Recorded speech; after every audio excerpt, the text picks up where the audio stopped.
থেকে এখানে পদ্ম ফুল ফোটে প্রায় 8-10 বিঘা জমিতে।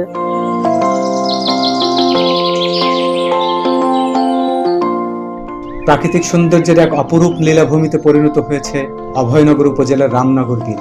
হাজারো গোলাপি আর সাদা পদ্ম ফুলে ছেয়ে গেছে 4 একরের এই জলাভূমি। স্নিগ্ধ ভোর অথবা পড়ন্ত বিকেলে বিলের জলে মাথা উঁচু করে ফুটে থাকা পদ্ম যেন ছড়িয়ে দিচ্ছে প্রকৃতির অনন্য সৌন্দর্য। জলজ ফুলের রানী হিসেবে পরিচিত পদ্ম, চোখ জোড়ানো গোলাপি আর সাদা রঙের মিশেলে পদ্ম ফুলের অপূর্ব দৃশ্য। এ যেন প্রকৃতি তার অপার সৌন্দর্য নিজ হাতে বিলিয়েছে। দূর থেকে তাকালে মনে হবে কেউ যেন ফুলের বিছানা পেতে রেখেছে। নানা প্রজাতির পাখি আর প্রজাপতির সেই মাত্রাকে আরো ভিন্নতা দিয়েছে। আমাদের বিলের ঐতিহ্য এই পদ্ম বাগান। আমরা এই বিলে প্রত্যেকদিন আসি এবং এই পদ্ম বাগান দেখি, অনুভব করি, আমাদের খুব ভালো লাগে। এছাড়া এই পদ্ম বাগানে আসলে বিভিন্ন ধরনের অতিথি পাখি এখানে আসে।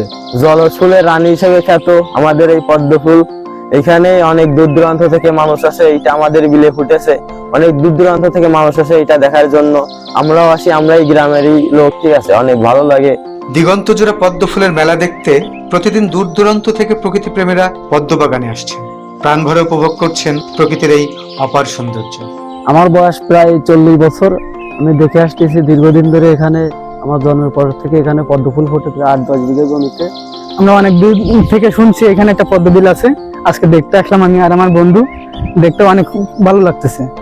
আমরা কিছু ফুলও তুললাম, অনেক সুন্দর লাগতেছে দেখে। প্রাকৃতিক সৌন্দর্যের অপার এই লীলাভূমি সংরক্ষণে প্রয়োজনীয় উদ্যোগ নেওয়া হবে, এমনটাই প্রত্যাশা স্থানীয়দের। রামনগর চন্দ্রপুর বিলের মাঝখানে একটি পদ্ম বাগান আছে।